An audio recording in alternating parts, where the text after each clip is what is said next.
This is Jeff and Shelley with Hodgepodge Hoosiers. We literally are going to start cutting. I already made my first cut to see how good of a cut this original blade did, and as you can see, it's burning a little bit. This is the start of her farmhouse table, and it is hickory, so it's extremely heavy and it's extremely dense. We'll take you along. We're not going to bore you to death with every detail, but what I'm going to do right now is cut each end of each board. And then how I plan on putting these together, we'll show you again after I get each end of these cut. Again, all the boards is hickory for the top. And then we'll get into more detail later. Okay, I got all the boards cut on one end, and if you'll notice, I had a rough time cutting it with that original Bosch blade, so definitely gonna have to get another blade before I cut any more with it. But I got them all cut, and I got all one end cut, and 7 foot is roughly right here. I'll just show you since you're 7 foot is right there, so all that will be gone. We're going to go for a 7 foot table instead of an 8. The table we have now is 6 foot, and we're going to gain because it's rectangle versus the one we got now is what they call a racetrack table. So we're going to gain on all 4 corners plus a little bit on the width as well. So we're thinking 7 foot now. We could go 8, but we can make that determination up until I have to cut it off to put it together. Or I may even put it together. Actually, and then cut them all off with my track saw later, all at once. That part I have to see. But these are all hickory, and let me tell you, they are heavy. And right now they are roughly 1 inch and 13/16 thick. That's what we wanted, something real thick and real heavy. This table's not going to move around when it's done, I can tell you. I can vouch for that.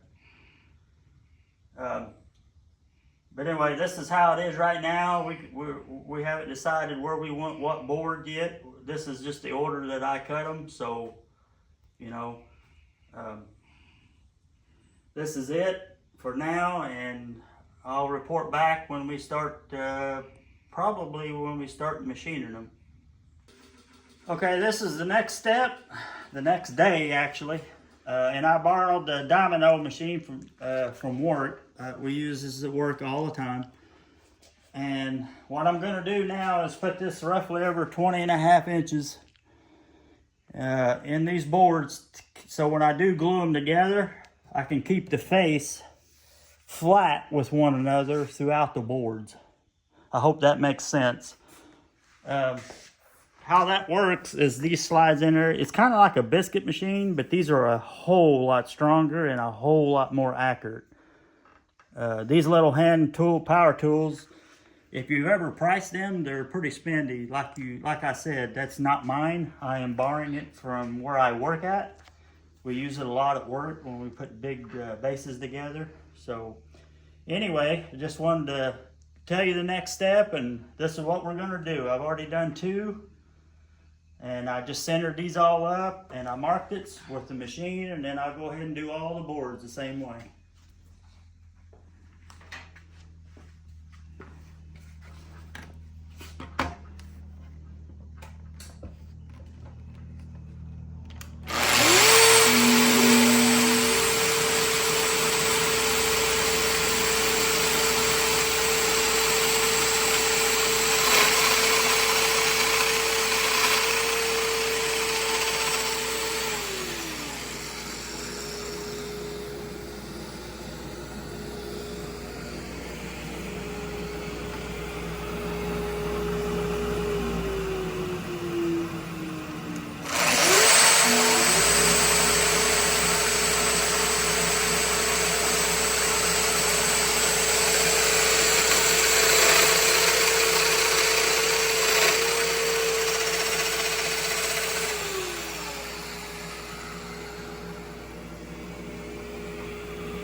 All right, next we got all the machining done. The only thing I'm gonna do now on this last line is cut them all off so I'm not gluing all that together for no reason.